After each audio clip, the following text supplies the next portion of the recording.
Pension हमारा हक है, पेंशन हमारा हक है, पेंशन डिवीजन लेकर रहेंगे, पेंशन डिवीजन लेकर रहेंगे, अरे नहीं चलेगी, नहीं चलेगी, नहीं चलेगी। नमस्कार, एनकेएम न्यूज़ में आपका स्वागत है। मैं हूं संदीप शर्मा और मैं इस समय दिल्ली के जंतर मंतर पर मौजूद हूं और जंतर मंतर पर यहां पर एमटीएनएल बीएसएनएल के जो रिटायर्ड सेवानिवृत्त कर्मचारी हैं वो यहां पर प्रदर्शन कर रहे हैं। प्रदर्शन क्यों कर रहे हैं उन्हीं से चलकर पूछते हैं। जी, कहां से आए हैं आप? जी, हम महाराष्ट्र पूना से आए हैं। महाराष्ट्र से लगभग हम 100 लोग आए हुए हैं और पूरे देश से करीब 1000 लोग यहाँ पर जंतर मंतर पर जमा हुए हैं। और इसमें सिर्फ एक ही मांगनी है कि हमारी जो पेंशन डिवीजन है, जो हमारा अधिकार है, पिछले 6 सालों से सरकार उससे हमें वंचित रखी हुई है, नहीं दे रही है जानबूझकर। उस मांग को लेकर आए हैं कि हमें 15% फिटमेंट के साथ, जिस तरह अन्य केंद्रीय कर्मचारियों को 2016 से पेंशन डिवीजन हुआ है 7वें पे आयोग के अंदर, उसी तरह गवर्नमेंट ने जो सिफारिश की है उसके अनुसार हमें बीएसएनएल एमटीएनएल के रिटायर्ड कर्मचारियों को भी 15% फिटमेंट के साथ पेंशन डिवीजन होना चाहिए। क्या वजह लगती है? आपने कहा कि दूसरे केंद्रीय कर्मचारियों का पे रिवीजन, पेंशन रिवीजन हुआ है, लेकिन एमटीएनएल बीएसएनएल को बाहर क्यों रखा गया? उसकी वजह क्या बताई जा रही है? इसकी वजह बताई जा रही है कि बीएसएनएल एमटीएनएल घाटे में चल रहे हैं और घाटे की कंपनी को पेंशन डिवीजन नहीं दिया जाता। लेकिन हम सरकार से बार बार ये कह रहे हैं कि हमें पेंशन सरकार से तिजोरी से मिलती है, जिसका कंट्रीब्यूशन हमारे पूरी जिंदगी में हमने 30-40 साल जमा किया है सरकार के पास, उसी से सरकार हमें पेंशन देती है। तो उसमें कंपनी का सवाल ही नहीं आता है, क्योंकि हमें पेंशन कोई कंपनी नहीं दी थी, कंपनी घाटे में है, इसका कोई लॉजिक नहीं बनता है। तो इसलिए हम चाहते हैं कि उससे डीलिंक किया जाए कंपनी के कर्मचारियों के साथ, हमें पेंशनर के जरिए ट्रीट किया जाए और हमारी पेंशन डिवीजन की जाए। एक बात बताएं सर, टेलीकम्युनिकेशन डिपार्टमेंट लगातार जो है टेलीकम्युनिकेशन देश के अंदर जो है बढ़ रहा है। हमने देखा है कि एक के बाद एक जो कंपनियां भी आई हैं वो भी बड़ी हैं और उनका प्रॉफिट मार्जिन भी बढ़ा है। तो क्या वजह लगती है कि एमटीएनएल बीएसएनएल घाटे में क्यों है? इसका एक ही कारण है, सरकार की गलत नीतियाँ। कि सरकार नहीं चाहती कि बीएसएनएल और एमटीएनएल जिंदा रहे। अगर सरकार की चाहती तो बीएसएनएल कभी प्रॉफिट में आ सकता था, क्योंकि जो भी इक्विपमेंट कंपनी को चाहिए वो सरकार हमें देता है, प्रदान करता है। सरकार देता ही नहीं। आज देखो 4G 5G का हम डिमांड कर रहे हैं पिछले 5 साल से, आज 6G की बात कर रहे हैं बाकी की कंपनियां, लेकिन हम 4G 5G तक भी लोगों को दे नहीं पा रहे। और सरकार कही है कि सिर्फ देशी इक्विपमेंट है। अभी उन्होंने ITI को दिया एक्सपेरिमेंट बेसिस के ऊपर, वो इक्विपमेंट तैयार कर रही है, लेकिन वो भी उसमें भी लगने के लिए और 6 महीने साल भर लग जाएगा। तो जब तक कस्टमर अभी पिछले 3 साल से वेट कर रहे हैं कि बीएसएनएल का 4G 5G आएगा, हम लेंगे, अभी भी लोग प्रतीक्षा कर रहे हैं बीएसएनएल की, लेकिन सरकार दे नहीं रही है। इसमें दिक्कत है, अगर सरकार दे देवे ना तो बीएसएनएल के हजारों कर्मचारियों की लाइन लग जाएगी। आज भी लोगों का, देश के लोगों का विश्वास है। और देखिए, बीएसएनएल एक ऐसी कंपनी है कि जो वाकई में देश के लोगों की सेवा करते हैं। जब भी कोई देश में आपातकालीन परिस्थिति निर्माण होती है, कहाँ पर भी कोई पूर आता है, कोई तूफान जलजला आता है, तो सबसे पहले बीएसएनएल वहाँ पर चला जाता है, बीएसएनएल सेवा देता है। बाकी कोई कंपनी नहीं दी थी। आप उस इतिहास उठा करके देख लेना। अभी चंद्रयान पर भी हम गए तो उसमें भी बीएसएनएल ने अपना योगदान दिया है, कोई प्राइवेट कंपनी ने नहीं दिया है।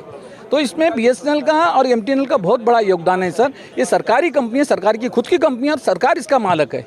तो सरकार इसके बारे में नहीं सोचती। तो आप बता रहे कि चंद्रयान में भी जो है भूमिका जो है वो बीएसएनएल की रही? बिल्कुल, उसमें टेलीकम्युनिकेशन का जो हिस्सा था वो बीएसएनएल ने दिया है, उसमें योगदान दिया है अपना।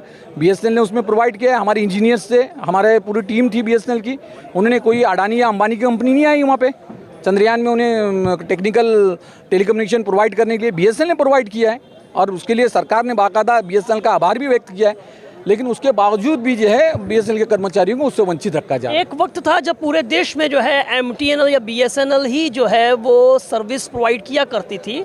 घर घर में जो टेलीफोन्स लगे होते थे वो जो है बीएसएनएल और एमटीएनएल के महानगरों में हुआ करते थे। क्या वजह लगता है कि धीरे धीरे जो है वो आप जो है एमटीएनएल बीएसएनएल जो है वो बिल्कुल हल्कान पे है, बिल्कुल जो है ये उसकी स्थिति जो है बद से बदतर होती जा रही है?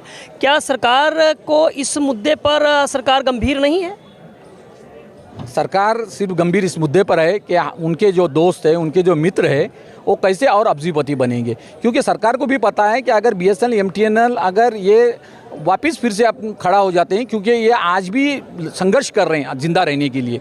हालांकि इन्हें इनके हाथ पैर बांधे गए, इन्हें कोई इक्विपमेंट प्रोवाइड नहीं किया जाए, इन्हें कोई फाइनेंशियल सपोर्ट नहीं है। आज हज़ारों करोड़ रुपए का लोन प्राइवेट कंपनी को दी जाते हैं, लेकिन बीएसएनएल को कोई लोन देता नहीं, एमटीएनएल को लोन देता नहीं। तो कंपनी कैसे जिंदा रहेगी? एमटीएनएल बीएसएनएल का आप भी एमटीएनएल से हैं? बीएसएनएल एमटीएनएल, हाँ बीएसएनएल से। अपना नाम बताइए, क्या कहना मैं एनके के माने पुणे डिस्ट्रिक्ट AIBD प्रेसिडेंट। क्या आप अपनी बात रखना चाहते हैं? मैं ये कहना चाहता हूँ, सभी BSNL और MTA वाले ने 25-30 40 साल यहाँ ये इस कंपनी का संरक्षण किया है, जबकि जब से इतना लैंडलाइन के ऊपर हमारा सब कनेक्टिविटी बैंक का, गवर्नमेंट का, सबके ऊपर हमारा राज था। आज गवर्नमेंट ने जैसे भी एक गवर्नमेंट आया, सब हमारा डिवाइडेशन चालू कर दिया, प्राइवेटेशन चालू कर दिया, लेकिन हमारी यूनियन की वजह से थम गई है। और उन्होंने उसके ऊपर अमल, उनको लगा कि ये अभी इनके खिलाफ हम जाने, बाकी के लोगों का प्राइवेटेशन हो गया है, LIC का हो गया, बैंक का हो गया, सभी का, लेकिन ये जो हमारा कंपनी है उसका जो कनेक्टिविटी है इतना फास्ट है। और ये अभी कॉपर वायर के ऊपर पहले लैंडलाइन चलता था, अभी OFC के ऊपर FTTH के ऊपर चल रहा है, जबकि सभी जगह अभी पॉपुलेशन बढ़ गया, बड़े बड़े इमारतें खड़ी हो रहे हैं। वहाँ पे हम गवर्नमेंट को बोलते हैं हमें खाली कनेक्टिविटी दे दो, हम सर्विस देने के लिए तैयार है, लेकिन गवर्नमेंट और मैनेजमेंट का क्या ताल्लुक है हमें कुछ मालूम नहीं की। लेकिन वो दोनों मिल के हमें, नीचे के लोग तो काम करने के लिए तैयार है, लेकिन ऊपर वाले में क्या है, सब एक के ऊपर एक भेज रहे कि ये मेरा काम नहीं है, वो गवर्नमेंट तो ये हमारा, हमने तो कर दिया है। लेकिन जो 4G हम 4G का मांग कर रहे हैं, 4G भी नहीं दे रहे। क्यों नहीं दे रहे? जबकि वो रिलायंस वाले से ज़्यादा सपोर्ट करते हैं। रिलायंस वाले फ्री दे रहे हैं, हमको नहीं दे रहे। हम 10 साल से मांग रहे हैं। जब से पहले मोबाइल इनकमिंग कॉल में आपका पैसा देना पड़ता है, लेकिन जब से BSNL ने लॉन्च किया मोबाइल, तब से इनकमिंग बंद हो गया। ये अभी सब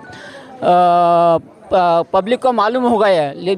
हमारा जो नीचे का लोगों का ताल्लुका है, कि काम करने का है, लोगों को प्रोवाइड सर्विस देने का है, तो 25 साल तक हमने किया, ये सब संभाला है। अभी हम अब आप बूढ़े हो गए हैं, तो इस समय सरकार ध्यान नहीं दे रही है। तो यहाँ पर हम देख सकते हैं कि ये धरना जो है joint forum of BSNL MTNL pensioner association का ये धरना जो है जंतर मंतर पर है, जिसमें सरकार से वो अपनी नाराज़गी सरकार की नीतियों को लेकर व्यक्त करते हुए दिखाई दे रहे हैं। Sandeep Sharma, NKM news, Delhi.